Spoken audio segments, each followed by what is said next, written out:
Hey, so just recently, the CEO spoke about the new Warbond, his response to questions about how long Helldivers 2 will last. He talks about hiring devs, tweaks to super credits, and so much more. If you could show some love, hit the like button below, and let's jump right in.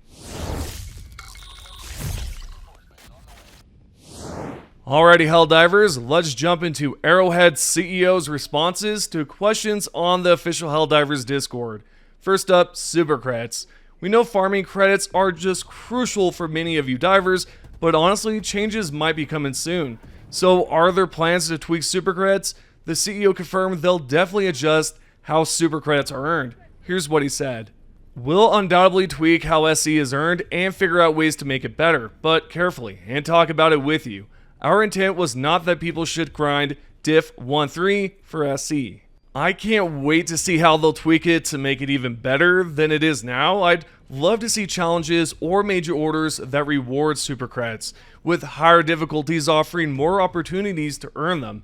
They could also reward players with super credits for completing all objectives on a map. For example, if you destroy all fabricators in Search and Destroy and complete the secondary missions, you earn super credits. But if you don't complete everything on the map, you get none. Those are my ideas. Maybe one of you Helldivers have a better suggestion. If so, drop a comment below. Next up, we have several questions about the recent Warbond and upcoming Warbonds in the near future. Let's start with the questions about the latest announcement on the Masters of Ceremony. The conversation began when Shams mentioned they'd love to do ship customizations. Another diver chimed in, basically saying the Warbond sucked. In response, Shams acknowledged the feedback, noting that they recognize the Masters of Ceremony Warbond as the most flavor-oriented Warbond. He added they'll see how it performs, learn from it, and emphasize that not every update is for everyone. But over time, they hope to create a Warbond that appeals to everyone. Now, I found this conversation interesting and would love to hear your thoughts on it. I've seen mixed responses about Masters of Ceremony, and I've already shared my opinion. I can't say it's bad or call it bad since I haven't tested it yet, but I plan to try the entire Warbond next week and share my honest thoughts afterward. Another diver mentioned that their friends are excited about the Warbond and were confused about why some players feel underwhelmed. Shams responded by saying it's fine, noting that not every piece of content is for everyone, nor does everyone want everything. He added that over time, they hope all players will get a bit of what they enjoy. And you know, I feel like Arrowhead has done a great job with past Warbonds, where most of the player base loved the items. But this time around, it just doesn't feel the same. It just doesn't feel like the community is on the same page with all the love, right? I mean, am I wrong or am I right? I mean, it just doesn't feel right. Lastly, regarding Warbonds, the next question isn't about the next upcoming one, Masters of Ceremony, it's about future ones. A player on the official Helldivers Discord asked if Arrowhead plans to change the pricing and add more Warbond pages, essentially making them much larger than they are now. The CEO responded that he has no specific updates to share, except that Warbonds are constantly under review and might see tweaks in the future. I know many Helldivers are eager for another Warbond, like the Helldivers Mobilize Warbond, but I don't think we'll see something like that anytime soon. Continuing forward, what about lightsabers? This diver right here asked if it's possible to bring back lightsabers from Helldivers 1, specifically the M1 Saber, and he also mentioned technical limitations. So Arrowhead's CEO confirmed there are no technical limitations, it's completely feasible, and then asked if we want it. I think I can speak for a large portion of the community when I say, hell yeah. We'd love for them to either bring back something like the Saber from Helldivers 1 or create something completely unique that's different from the M1 Saber. Personally, I'd love to see something like the Crucible from Doom and Helldivers 2. A large two-handed weapon would be awesome. Maybe not exactly like that, right? Just something similar. Moving along, how long can Arrowhead keep Helldivers 2 running as a live service game? That's a great question, and in response, the CEO wrote, ideas isn't the problem, to be honest. The trick with all live service games is that at some point new players stop coming in. We are able to keep this level of content updates coming because we have such a big player base. If that dwindles, we have to scale back. But if we do less, people might play. So it's a real delicate balance. Are we able to make new stuff at a reasonable cost and make sure people love it, we've managed so far, but this is the struggle for all live games. If things ever go downhill, which I hope doesn't happen, I'd like to see them add an offline mode to Helldivers 2 so the game can still be playable even without live service. You know, it would just be awesome. But besides that, it seems that as long as there's a lot of players, continuously coming back to Helldivers 2, the game should be fine. On a different note, what about upscaling? According to the CEO, they talk about it all the time. The CEO explained that the challenge is it requires the same engineering resources as other development work, meaning content and features.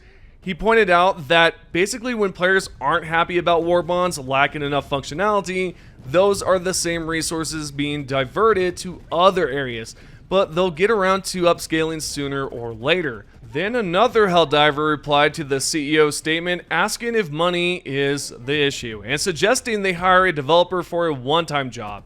In response, Sham said, "Money isn't the issue, it's our ability to onboard new people partners while maintaining the same development cadence. If we're training someone new, that's time away from development. We've brought on a lot of people partners since launch, and we all chip away at the backlog. There's a ton. That's more prioritized than some of these nice to have features you mentioned." I've actually talked about something like this similar before. It seems like they want to hire slowly and not rush the process.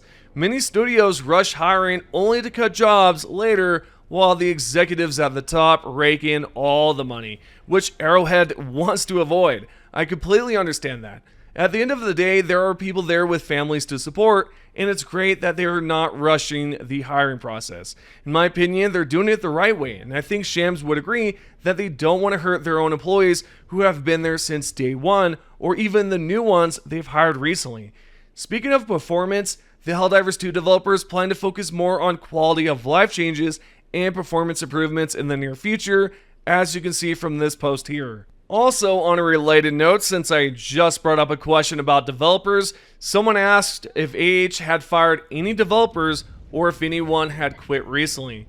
This diver also mentioned that it's been nearly 50 days of work on the new Warbond, but smaller. Then Shams responded saying no, basically clarifying that no firings or quits have happened. That question is kind of funny and also an odd one to ask. Nevertheless, no one has been fired, nor has anyone quit. Let's now take a look at the CEO's response about changing game engines. He stated that Helldivers 2 will remain on the Stingray engine, but they're exploring other engines for future projects. They're still investing in the Stingray engine to improve Helldivers 2, and he noted there are no magical tech solutions. Whether you use Unreal Engine 5 and still face issues, or invest in your own tech base to make it better over time. And I don't think he's wrong. I've played quite a few games created with the Unreal Engine, and they've still, have issues today and performance problems. But overall, I can't wait to see what they plan to use in the future. The next question we have is quite interesting. I'm sure a lot of you Helldivers would like to know about this one. This Helldiver asks, will there ever be a proper full-person mode in the game? Then Shams replied, neat idea. And he also said that it's not something he's heard the team talk about or speak about, and he doesn't know. I think it's a great suggestion, and I personally would play in first-person mode. It would add a lot of immersiveness. Speaking of which, not only that, I'd love to see the HUD completely removed, and the map as well, so when you open up the map, it comes from some sort of hologram of some sort, so you're really immersed into the game. I think that's a great idea.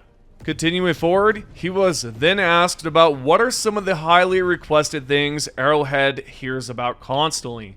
He said, transmog, weapon armor customization, collabs with brands, more progression, ship modules, new big content, Illuminate invasions every week, clans, boss fights, and so on is basically what he's referring to here. And so there's a lot that, they hear about, and it's really cool because I hope at some point they do bring transmog. I mean, that would make a huge difference for a lot of us, and just being able to do so many different things, right, with customization and stuff.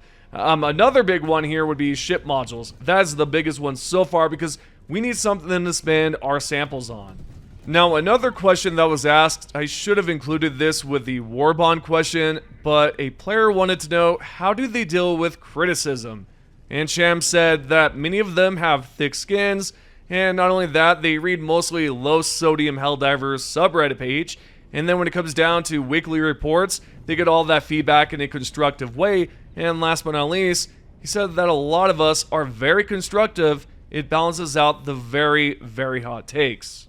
Yeah, no kidding. The community can definitely give you some very, very hot takes and be very constructive towards certain things. I mean, to be honest, in the best way possible. And it does help out the game quite a lot. I mean, it's pretty difficult to probably handle most of the comments about the latest Warbond, but at least the community's being honest. You know, I mean, even if it's mixed, each side is being honest to their best way, right?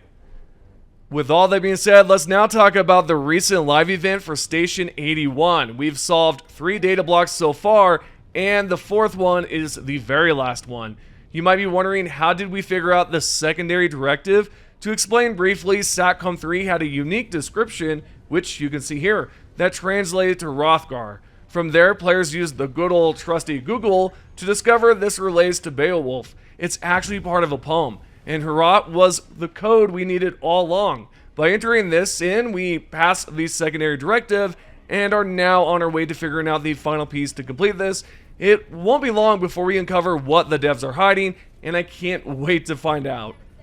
Lastly, we have the top 3 comments. The first one is from Edge of Sky 6684. Seeing an orbital cam of any planet in sci-fi media is never a good sign, so I see on Tuesday that the squids attack the party or use it as a distraction to attack Super Earth. Yeah, no kidding, like Halo or even the Alien Earth trailer. I saw one of those trailers recently where it showed Earth, and yeah, things are about to go down and it's about to get crazy, I bet. The second top comment is by Tater Salad 76. Feel like the flag should do the highest melee damage and grant democracy protects to friendlies in a 30m radius or 30 meter radius.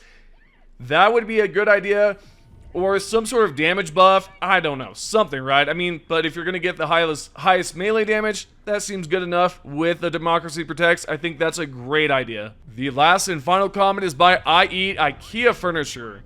Pin me, I shat pants. Yep, that's exactly what I did, and you know what, buddy? You might want to clean yourself up. Maybe you should use possibly the new armor called CD01. It's a cloth diaper 1. A great armor out there, only for Helldivers who have shitaki'd themselves. Anywho, those are some great comments. I really enjoyed the last one. I thought that one was so funny. Nevertheless, thank you guys for checking out the channel. If you can, tap the like button, subscribe, and turn on notifications if you thought this video was helpful. And I'll see you guys in the next one. Thanks for watching.